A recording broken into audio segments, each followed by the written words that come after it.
Alors vous devez vous demander pourquoi j'ai cette tête de folle et pourquoi d'un seul coup j'apparais en pyjama.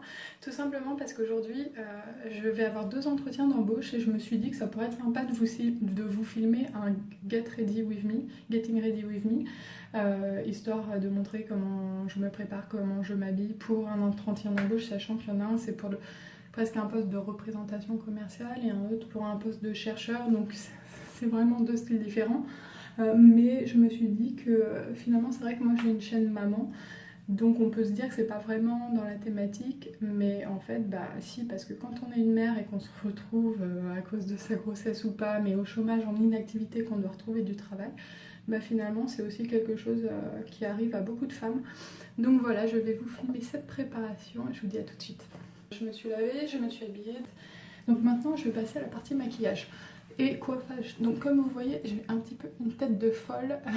Je suis en train de me regarder dans le miroir, mais j'ai une tête de maman vraiment fatiguée, j'ai des poches sous les yeux, je suis blafarde, enfin bref, la totale, hein. Je vous montre au naturel vraiment. Et donc tout l'objectif de cette séquence, ça va être de montrer qu'on peut passer de ce stade-là, complètement délabré, mère au foyer depuis 1 an, qui ne sort plus, à une apparence de femme peu près normale, une femme active, qui prend soin d'elle, qui fait attention. Parce que forcément, si j'arrive comme ça en entretien, ils vont se dire mais elle, faut qu'elle reste chez elle, hein, faut qu'elle devienne, je sais pas, j'allais dire assistante maternelle, je regrette déjà d'avoir dit ça parce que c'est péjoratif pour les assistantes maternelles, elles travaillent et elles se préparent bien plus que moi. Mais bref, faut qu'elle reste avec sa gosse et c'est tout quoi. Pour ça, j'ai tonnes de produits, hein, parce qu'il faut au moins ça pour me donner un aspect à peu près potable. Donc je vais commencer par le fond de teint, parce que là j'en ai vraiment besoin, je trouve. Alors on dirait peut-être pas la caméra, mais j'ai des cernes et tout. Donc moi j'utilise la CC crème de chez Arborian. Franchement, il me reste plus que ça. C'est pas forcément ce que je recommande le plus. Je trouve qu'elle me fait un teint un peu orange, mais j'avais plus que ça là. J'ai que ça sous la main. Donc ça c'est la vraie vie quoi. Pas une youtubeuse beauté qui a 20 milliards de trucs. Alors maintenant, l'étape peut-être la plus importante dont je ne saurais me passer, l'anti-cerne. Alors j'utilise un pinceau plat comme ça, mais parfois je le fais au doigt, ça dépend, mais bon, vu que là c'est un entretien d'embauche. Donc j'en mets la dose. Hein. Donc pour le bronzer, soit je vais peut-être utiliser les deux, le Naked Urban Decay Flushed. On voit que j'ai beaucoup regardé les youtubeuses, hein, comme je vous ai dit. Sinon c'est le Chocolate Soleil de Too Faced que j'avais eu dans une boîte. Je vais prendre un blush d'une palette de chez Too Faced. J'aime beaucoup les palettes qui font à Noël. Je vais prendre le rose là. Faut donner bonne mine, hein, parce que faut avoir l'air de la fille toute fraîche, la rosée du matin, etc. Alors le blush, des fois le problème c'est que ça se voit pas être d'un seul goût. Je suis comme un clown. Mais là ça va. Donc là voilà. Hop. Ensuite, le mascara. J'utilise un mascara de My Little Box aussi, hein, parce qu'il faut terminer les produits. Mais... Donc la dernière étape va être d'essayer de donner une allure normale à cette coupe. Je sais pas si j'appelle ça une coupe, mais essayer d'avoir l'air d'une fille coiffée quoi. Alors je sais pas du tout si je vais y arriver. Parfois j'y arrive et parfois j'y arrive pas.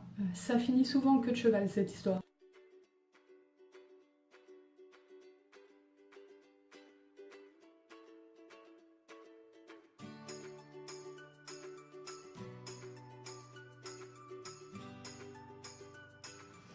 Je pense que je peux tenter de laisser comme ça, sans passer pour une sauvageonne.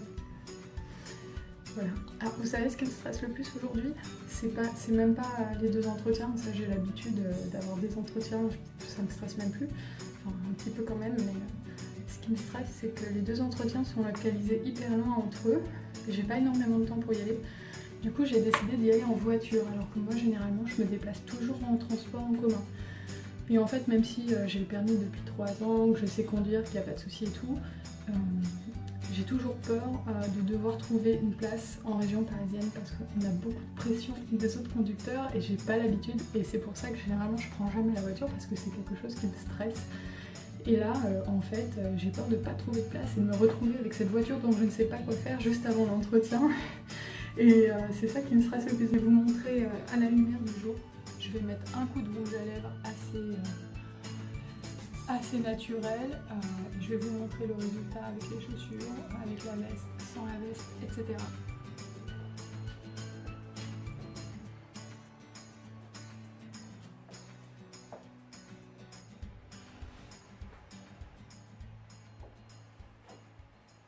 Je vous retrouve dans ma voiture, dans mon parking.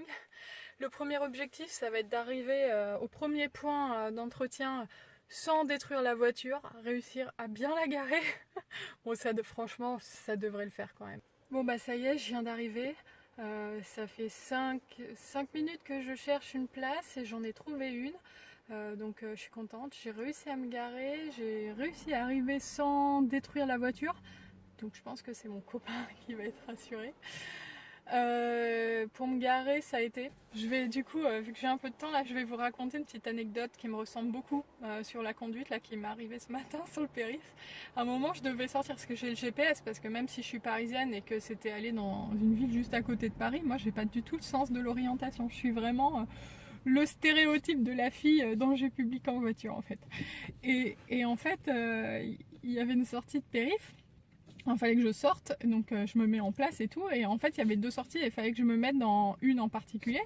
Et je vois qu'il y a une voiture qui bouge pas, donc je me mets derrière parce que pour moi, elle bougeait pas parce qu'il y avait du monde. Et en fait, après, je vois que devant la voiture, il y avait une dépanneuse qui bougeait pas non plus. Et du coup, je regarde et je me dis, ah, c'est bizarre, elle avance pas et tout, tu vois. Et je vois que les gens derrière commencent à s'énerver, mais je me dis, bah, c'est pas de ma faute hein, si ça avance pas. Et en fait, au bout d'un moment, je me dis, attends, c'est une dépanneuse et devant moi, il y a une voiture qui bouge pas. Puis là, d'un seul coup, je remarque qu'il y a les warnings. Et en fait, j'étais bloquée derrière la voiture en warning qu'il y avait eu clairement un accident. Et en plus, je l'avais un peu, enfin, c'est pas que je l'avais collé, mais j'étais, on va dire, 1 mètre derrière, donc je pouvais pas reculer parce qu'il y avait des gens aussi derrière moi qui, eux, forcément, n'avaient pas vu puisque moi, j'étais devant. Et voilà, c'est typiquement un comportement qui me ressemble, c'est que, je sais pas, quand je suis en voiture, j'ai le cerveau qui... Je sais pas, ça va pas vite là-dedans, quoi. Donc là, du coup, il est 10h. Je dois attendre 1 heure avant mon entretien. Donc, voilà, il n'y a plus qu'à attendre. De toute façon, moi, je suis toujours en avance. Même pour un rendez-vous pas important, un médecin ou quoi, j'ai vite une demi-heure d'avance. Donc un entretien, être 1 heure en avance, c'est pas, enfin, ça me ressemble quoi. Je suis tout le temps hyper en avance. Je me souviens que quand j'étais à la fac, j'étais l'une des seules à vivre dans Paris. Mais j'avais quand même tous les matins avant le début des cours au moins une demi-heure d'avance. C'est-à-dire que j'arrivais dans l'amphi et il n'y avait personne. À ce propos, j'ai une petite anecdote que je trouve marrante. Alors, on n'est plus du tout dans le Getting Ready With Me entretien d'embauche, mais bon, je m'occupe un peu parce que, parce que j'ai 1 heure. Il y a un truc qui m'est arrivé une fois, donc je vous ai dit, je déteste le retard. Et à la fac, j'étais jamais en retard. Et en fait, un jour, j'arrive à la fac pour un cours qui devait avoir lieu genre à 10h. Et quand j'arrive, je vois, généralement j'étais toujours une demi-heure en avance, donc je vois qu'il y a déjà plein de monde assis dans la classe et qu'il y a le prof. Et je me dis, mais c'était des vitres. Et je me dis, mais mince, comment ça se fait qu'ils sont déjà tous là, mais bon, je me dis, ouais, faut que je rentre et tout. Mais bon, vu que je suis timide, je voyais tous ces gens, j'osais pas trop rentrer, quoi. J'étais un peu gênée, mais au bout d'un moment, je me dis, bah, de toute façon, t'es en avance, il est où le problème, quoi? Il faut rentrer. Et du coup, je rentre. Et là, je vois tous les élèves qui me regardent et le prof qui me regarde, mais genre, il tourne la tête et il a une pause comme ça et il me regarde, genre, mais qu'est-ce que tu fais, quoi? Et moi, je le regarde et je me dis, bah quoi? Puis il était genre moins le quart. Donc, il était genre 10h moins le quart. Donc, je rentre et tout. Et je m'assois, puis je commence à me dire, mais tu sais, je commençais à me sentir mal parce que j'avais bien senti que les gens, ils m'avaient regardé comme une dingue, mais je comprenais pas pourquoi en fait. Et en fait, au fur et à mesure, je me rends compte que c'est une fin de cours en fait, que c'est la fin du cours auquel j'étais censée assister. Je me rends compte que le cours a été démarré depuis super longtemps. Et en fait, ce qui s'est passé ce jour-là, c'est que je sais pas pourquoi, mais j'avais pas été au courant qu'il y avait eu un changement d'heure. Et c'était des cours de 2 heures. Et en fait, j'étais arrivée genre sur un cours de 2 heures au bout d'1h45. Et en fait, je comprends maintenant pourquoi le prof il m'a regardé. En plus, moi j'étais tranquille avec mon sac, genre bah quoi. Donc, quoi, c'est bon, j'ai un quart d'heure en avance. Et il a dû tellement me prendre, mais pour une sans-gêne. Et à la rigueur, ça aurait été mieux qu'ils me disent, bah, si vous avez pas honte d'arriver avec une heure. Et j'aurais dit, mais je comprends pas, il est pas à 10h le cours, ça aurait été moins la honte. Mais là, je suis passée vraiment. Et alors, moi qui déteste être en retard, qui déteste les gens sans gêne qui sont en retard, ce jour-là, j'ai vécu. Mais heureusement, je le savais pas sur le coup. Mais faire un truc comme ça pour moi, mais je crois que même pour 500 €, je le fais pas tellement ça me coûterait. C'est vraiment horrible, quoi. Et du coup, cette anecdote, ça me fait toujours rire. Je rigole toute seule dans ma voiture. Hein. Peut-être c'est pas si drôle que ça, mais je trouve ça. Enfin, voilà, ça m'a vacciné du retard, quoi. Bon bah voilà, je viens de finir l'entretien, ça a duré 1 heure. Ça s'est plutôt bien passé, je trouve. J'ai l'impression d'avoir fait bonne impression, mais bon, moi j'ai toujours cette impression-là, donc des fois c'est négatif, donc bon. Voilà, maintenant il faut que j'aille dans la banlieue sud, en grande banlieue parisienne, pour mon deuxième entretien. Donc comme je vous ai dit, ce qui me stresse le plus, c'est d'aller là-bas et de trouver une place. Donc voilà, je viens d'arriver dans le 91. Regardez où je me trouve, c'est mal, mais j'ai vraiment besoin d'un remontant avant le prochain entretien. J'ai hyper faim, j'ai rien prévu pour manger et j'estime que de toute façon je le mérite pour me déstresser. Voilà, la malbouffe, il n'y a rien de mieux. Bon, je viens de ressortir de mon deuxième entretien. Bon, déjà je tiens à préciser que j'ai bien réussi à trouver le parking et à me garer, question super importante. Ça a duré 1 heure. Ils étaient 5. Il y avait des ingénieurs, des chercheurs, des chefs et tout, bref. Ils m'ont cuisiné, mais un truc de fou sur mes compétences techniques. Ils m'ont posé des questions sur des trucs que j'avais fait il y a 3 ans. Ils m'ont trop stressé, quoi. Et ils sont même pas capables de me dire la rémunération. De toute façon, ça c'est toujours un peu comme ça.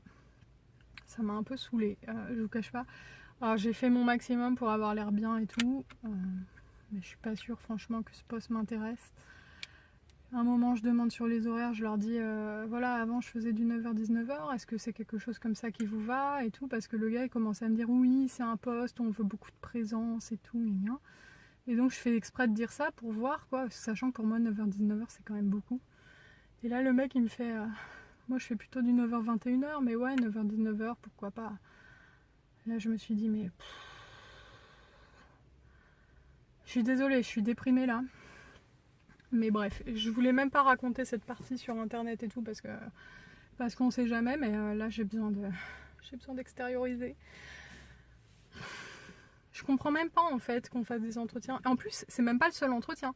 Ils m'ont dit si on va retenir une dizaine de personnes et les autres, on va leur faire 2-3 entretiens où ils vont devoir faire des présentations orales et tout. Le gars il est même pas capable de me dire le salaire. Puis je sais pas. Ça me saoule en fait. Bref, on finit pas trop sur une note positive, mais je crois que j'ai carrément préféré l'autre poste, quoi. Franchement, là, ils me prennent déjà la tête quand je suis même pas recrutée. Je me dis déjà, mais les gars, ils attendent trop, quoi. Franchement. Enfin voilà. Je suis désolée d'être déprimante comme ça. Du coup, ce Getting Ready With Me / vlog entretien d'embauche s'arrête ici. J'espère que cette vidéo vous aura plu quand même malgré ma dépression de fin de vidéo. Et je vous dis à bientôt.